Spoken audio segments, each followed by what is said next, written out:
রবিবাসরীয় দুপুরে East Bengal Mohun Bagan high voltage derby.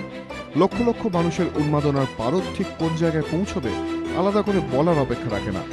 ম্যাচের পরিবেশ ঠিক যেমনটা হওয়া উচিত। খেলা শুরুর প্রথম 20 মিনিট যেন যুবভারতী ছিল সেই চেনা মেজাজে। প্রথমার্ধের ঠিক 42 মিনিটের মাথায় ইস্টবেঙ্গলের হরমনজিৎ সিংহ খাবরার free কিকে goal.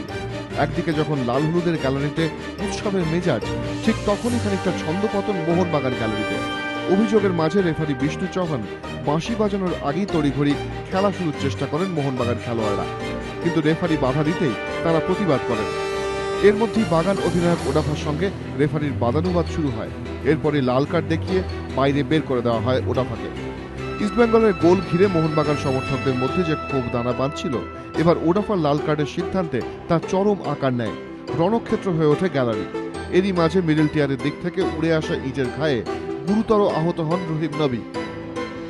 That was a situation of a loss of the players was all, both sets of teams was surrounding the referee for some reason or the others. Then there was few things that happened and Nabi got huge cut here.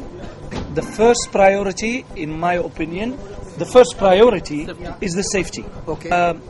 Odafa told me, and some people who watch the game, they say he never touched the referee.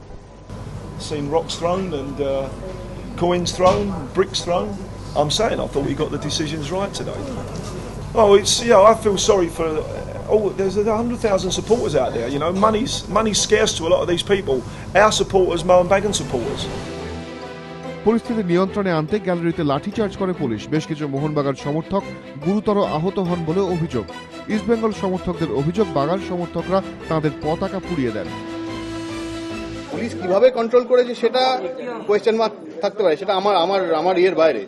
কিন্তু হয়ে যাওয়ার পর half time যখন শেষ হয়েছিল তখন match start করা যায়। এরপর হাফ টাইমে একদিকে যখন দর্শকদের একাংশ জখম অবস্থায় মাঠ ছাড়ছেন, অন্যরা তখন দ্বিতীয়ার্ধ নিয়ে চরম উৎকণ্ঠায়। শেষে অবশ্য মোহনবাগান খেলোয়াড়রা মাঠে ফেরেননি। চিঠি মারফত তারা ম্যাচ কমিশনারকে ওয়াকআউটের সিদ্ধান্ত জানিয়ে দেন। প্রদীপ্ত গোস্বামী, এবিপি আনন্দ, কলকাতা।